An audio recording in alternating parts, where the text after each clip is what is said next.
isang bangka pa yan dyan na nakakuan. Bara, durug-durug talaga. Ganda ng forma nito guys pagka ito nangyari. Para walang singaw, para hindi makapasok ang alap.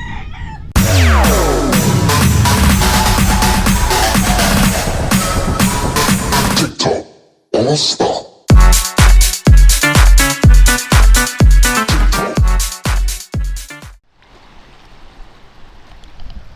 So yun mga kaigops, magandang umaga sa inyong lahat, sa ating mga viewers at sa ating mga subscriber.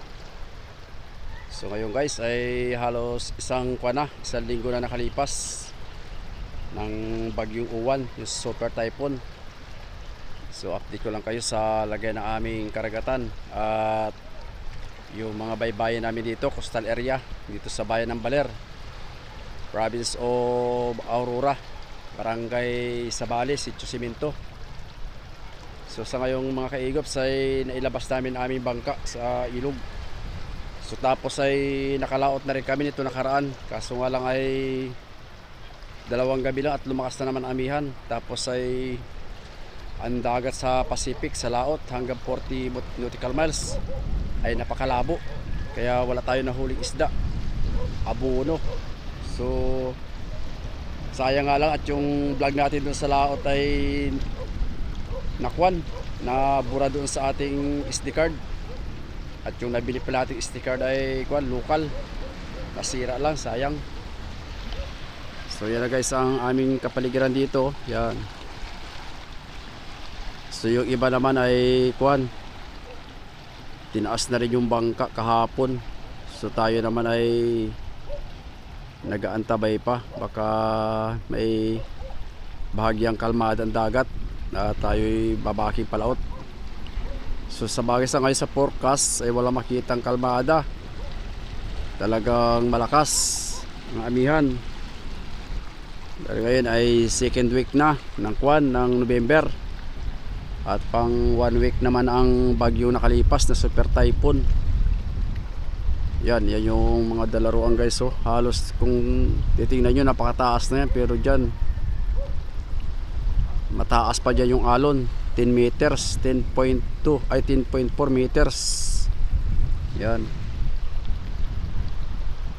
Tapos yung bahay dyan na kulay asul, ilang dekada na yan, nagiba yung riprap. So dito sa area namin mga kaigop, sa hindi naman ganun kalakas talaga ang hangin kung pagbabasihan yung wind finder. Dahil nasa 85 lang hanggang 90 yung bugso. Ang lakas naman niya ay nasa 70 lang. Alon talaga ang bumira. Wala pa yung bagyo, nandyan na yung alon. So para nagkaroon ng little tsunami. At yung mga coastal area talaga namin sira. So ayan maulan-ulan na. So tayo pupunta muna doon sa ating bangka, tayo maglilimas. Tapos guys, kung makakakuha tayo ng update doon sa bangkang bago na binubuo dito sa aming area, malaki yun. Carrier ng Pangulong, maganda yung pagkayari at may hubog ang ligason. Kaso lang ay nadali rin ng bagyo, naputol yung roda, tumpang sa unahan tsaka sa hulihan at sinampas nga ng alon. So kung makakausap natin yung karpintero mamaya doon ay i-update ko kayo para makita nyo yung bagong bangka na ginagawa dito sa amin. So time check muna tayo mga kaigops. Yun, 7:20 pala ng umaga. So tayo ay pupunta muna doon sa ating bangka doon yun, at may ilaw pa. Alright, so tayo ay maglilimas. Tayo pupunta na doon. Let's go. So tayo ay maglalakad-lakad lang at walking distance lang naman. So ngayon medyo maliit lang ang alon, walang gulong. Titingnan natin kung pwede tayo magpahibas.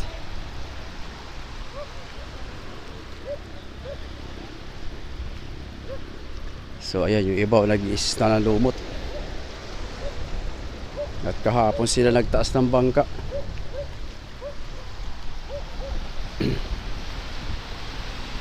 Tayo naman ay pag hindi natin napahibasan baka lumaki ang gulong ay kukuha na lang tayo. I-install tayo doon sa bangka. Tatanggalan natin ang lumot mga guys. Tingnan nyo naman oh. Yan yung mga bahay na nasira. Grabe. Sinalanta talaga sila ng alon. Kaya hindi talaga advisable na tumayo pa sila ulit dyan. Pero ito guys ay may kuha na ito. Plano ng gobyerno namin dito. Lalagyan daw ito ng seawall. So sana ay matuloy na talaga yan. At malaking bagay para may harang sa alon. So tayo sasampad na sa bangka. Abang-abang na lang.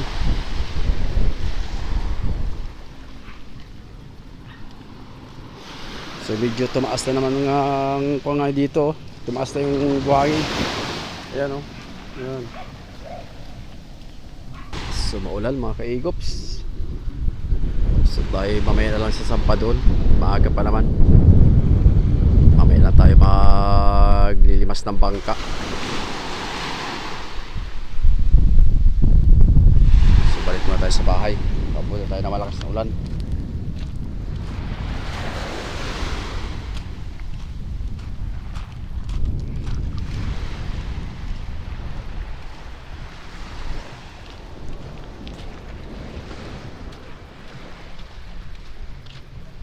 Tingnan nyo naman yan, oh.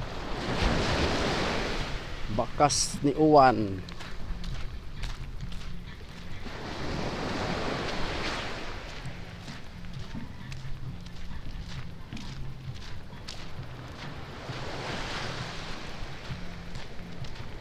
Linis ang aplaya dito guys. May isang bangka pa yan dyan na nakakuan.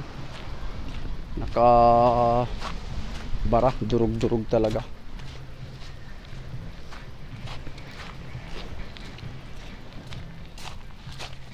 Ay, ito na lang tira. Ay, pakuko, bali.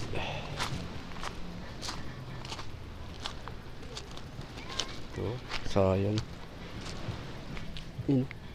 Oh.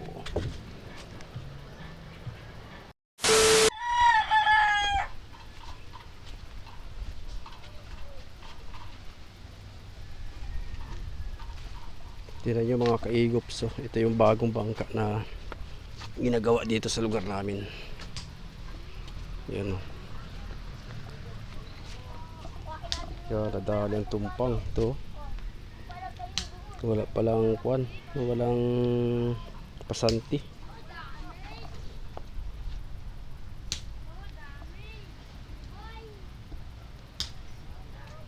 Tingnan nyo guys. Itong kuwan yan. Ligaso na may hubog. Dahil habol sa kargahan. Carrier ng Pangulong.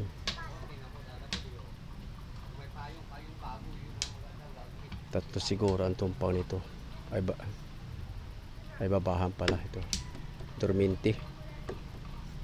So ang haba ng kasko nito guys ay nasa 10 meters. Yan. Tapos ang buka naman ay 25 ay 25 yan. Ang bowl niya ay kwan ay nasa 25 yan ang buka o hanggang 26. Wala tayong sak na kwan na sukat. Tapos ang kasko guys ay maladwas na pula, hindi yung kulay puti. Kaganda ng forma nito. Yan.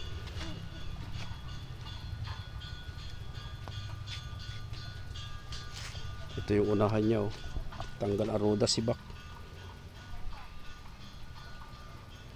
Hinampas ng alon. Kasi umabot pa dito ang alon oh mga kaigops. Ito yung roda niya oh. Yan.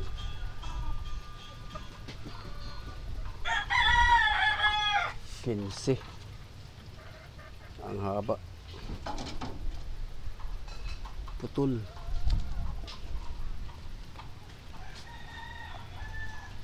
Tapos napakalapad talaga sa taas oh. So ito naman ay mabubuo pa. Dudugsungan na lang ito guys. Ito. Yan, dugsong na lang ito.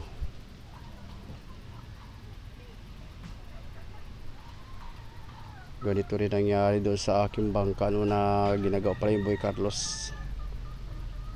Inabot ng kwan, bagyo. Naputol din yung ganito. Tapos yung mga ligason ganito. At doon naman sa kabila naka-pwesto. So ito naman ay bumalandra dyan, hinampas ng alon, pag ganyan no. Lakas ng impact. So napakalaking bangka ito pagka ito natapos. Ganda ng forma nito guys pagka ito nangyari. Mabuka. Taas ang pilot house. So ngayon ay skeleton pa lang yan.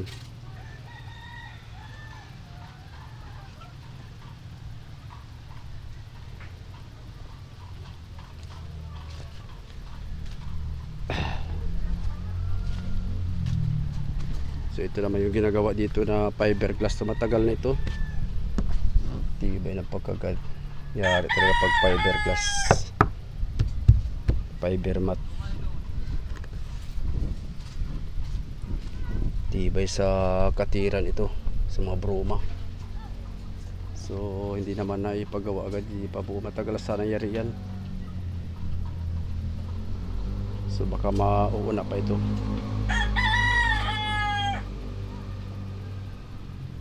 So kausapin natin yung ating panday kung ano ang taas. So yung pala mga kaigops, ang taas pala ito ay 6 feet. Ito 1, 2, 3, 4, 5, 6 6 feet. Ang taas 7 feet naman ang buka. Malapad talaga. Tapos ang kasko pala yan ay kulang gis. Hindi nasakto na kwan. Nasakto na 10 meters. So update ko rin kayo ito pagka talaga ito ay nabuo na yung skeleton na ako nga lang na udot dahil nga sa pati yung ibang gamit dito, yung kahoy ay nakuha, naputol, ay na inaano ng alon, nawala, ninakaw. Yan. So ang gamit pala guys na pako ay ito galvanize. Yan, talaga matibay ito. Kung aking pagbabasihan sa tanso. So ang tanso naman maganda rin talaga. Pero pag sa pakuan hindi nababaluktot. Tsaka dito ang technique dito guys ay pagka ipinako nyo yung ulo ganito. Yan. Talagang tsatsagaan nyo na lagyan ng epoxy para walang singaw, para hindi makapasok ang alap. Pero matagal yan. Dahil sa pangulong ganyan din ang mga gamit. So matatagalan pa ito ang paggagawa nito dahil sa kuwan kulang ang piyesa at nawala yung ibang kahoy. So baka next year ito lulusong, papasok ang lantapin. So ito guys, itong baul, itong kaskong ito, ano yan, maladwas na pula, kaso nga lang ito lubog. Yung bangka naman natin na sinasakyan ang baul noon ay yung kasko noon ay kuwan, butibog, tsaka kuwan, butibog. Yung isa naman ay patanggili yun. Ito, ganda nito, kapal oh. Sigurado makina niya do Ford R5 o conversion na lang siguro ang transmission. Pero ako guys talaga, pag nagpapalagay ako ng tumpang dito, pinapalagyan ko dito ng stainless pasante para sigurado hindi mapupunggal, matibay. Sabagay ito okay na at may lock, pero iba talaga yung may pasante para makapit ng gusto. So yun mga kaigops, ito lang muna yung update ko sa bagong bangka na binubuo dito sa lugar namin, bayan ng Baler. So doon sa mga viewers natin na nagtatanong kung magkano ang halaga, so sa ngayon ay hindi pa natin makuan hindi pa natin nakuha ng impormasyon kung magkano talaga abutin dito dahil nga sa nawasak nasira naman ang panibago, so gastos na naman. So siyempre dagdag din ang labor. At hindi naman iniisip na talagang aabuti siya ng bagyo, ng alon. So kaya sa susunod na vlog, pag ito ay ikakabit ng tumpang, ito roda, pati sa hulihan, so tatanungin natin yung panday kung magkano aabutin ang ganito kalaking bangka. Para doon sa mga viewers natin na gusto magpagawa ng ganito, sigurado mahigit isang kuha nito guys, isang plywood ang parka. Baka dadagdag pa yan dyan sa may partitas, tapos pilot cover. At saka kung ilang plywood ang abutin lahat na gagamitin dito, dahil malaki ito. Yung bangka ko na Boy Johan tsaka Boy Carlos, umabot ng kuha yun 26. So siguro ito baka abot ito ng mga 35. Depende sa pilot house. Yan. Kaya pagka ito'y inumpisahan na naman ng panibagong gawa, i-update ko na lang kayo mga guys, para makuha natin, ma-idetalye natin ang buong kabuuan ng bangkang ito, pati sa pagkabit ng makina,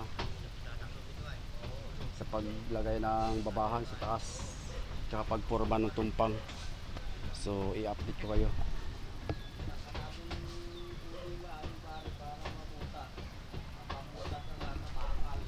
So yun, maraming salamat sa inyo mga kaigops, sa walang sawang pagsubaybay at pagsuporta sa ating YouTube channel. Hanggang sa sunod po. God bless.